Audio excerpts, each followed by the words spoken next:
Assalamualaikum anak soleh dan soleha, apa kabar semuanya? Semoga kalian semua dalam keadaan sehat ya. Sebelum memulai pelajaran hari ini, kita membaca doa terlebih dahulu. Bismillahirrahmanirrahim. Rabbi zidni ilman warzuqni fahman. Amin. Anak soleh, hari ini kita akan belajar tentang syarat sah sholat. Nah, tapi sebelumnya Bu Guru mau mengingatkan dulu. Minggu lalu kita sudah belajar tentang syarat wajib sholat. Apa saja syarat wajib sholat itu? Yaitu ada 5. Yang pertama, beragama Islam. Kedua, sudah balik. Ketiga, berakal sehat. Keempat, bersih dari hadas besar dan kecil. Yang kelima, dakwah Islam sudah sampai kepadanya. Nah, sekarang di pertemuan kedua kita akan belajar tentang syarat sah sholat. Syarat sah sholat adalah perbuatan yang harus ada sebelum sholat. Sholat seseorang diterima Allah apabila terpenuhi syarat sah sholat. Jadi kalau syarat sah sholat ini tidak terpenuhi, maka sholatnya tidak sah, tidak diterima oleh Allah.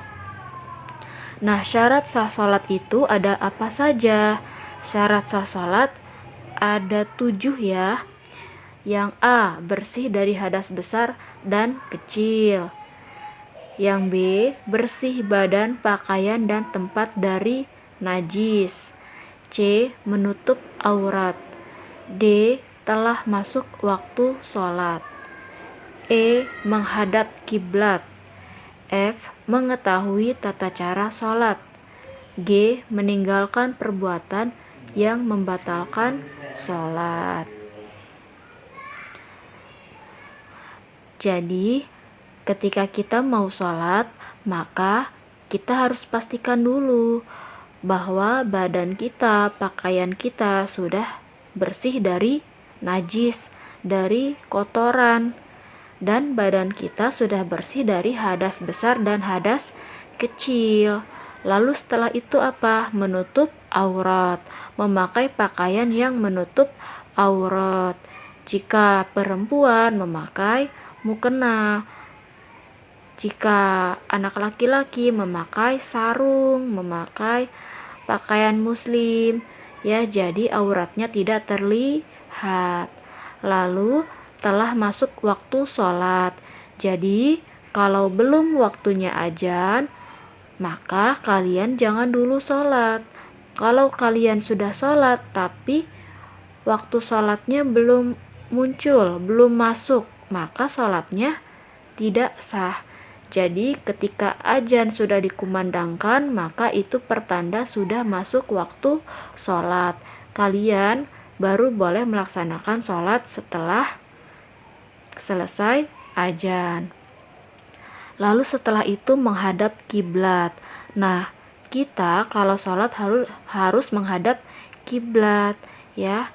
Jadi jangan sembarangan menghadapnya, jadi harus menghadap kiblat.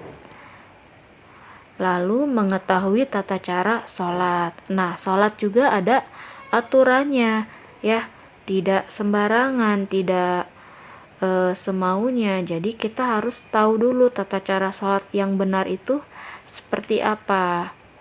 Lalu yang terakhir, meninggalkan perbuatan yang membatalkan sholat. Nah, perbuatan yang membatalkan sholat itu ada apa saja? Coba sebutkan. Ya, perbuatan yang dapat membatalkan sholat itu, contohnya sholat sambil tertawa. Kalau kita sholatnya sambil tertawa, maka sholatnya tidak sah. Lalu banyak bergerak di luar ketentuan sholat, contohnya kita garuk-garuk. Apalagi contohnya kita pegang hidung dan lain-lain ya. Jadi di luar ketentuan sholat, maka itu dapat membatalkan sholat. Lalu berkata-kata di luar bacaan sholat. Nah, kalau misalnya kita sholat tapi sambil bicara, maka itu sholatnya tidak sah. Yang keempat yaitu makan dan minum saat sholat. Jadi kalau lagi sholat kita tidak boleh makan apalagi minum, karena itu dapat membatalkan sholat. Jadi sholat kita tidak sah, tidak diterima oleh Allah. Nah yang terakhir, sengaja membatalkan sholat. Nah ini jadi sholatnya tuh main-main ya, tidak serius, tidak sungguh-sungguh. Akhirnya apa? Sholatnya dipakai bercanda, yang akhirnya membuat sholatnya sengaja dibatalkan gitu ya. Nah sekian dulu untuk materi hari ini tentang syarat sah sholat. Sekarang tugasnya adalah kalian salin di buku tulis fikih tentang syarat sah sholat, tentang materi yang ibu sampaikan di video hari ini. Jadi kalian tulis syarat sah sholat dari A sampai G di buku tulis kalian dengan rapi ya. Setelah selesai ditulis, kalian kirim foto tugasnya ke ibu guru.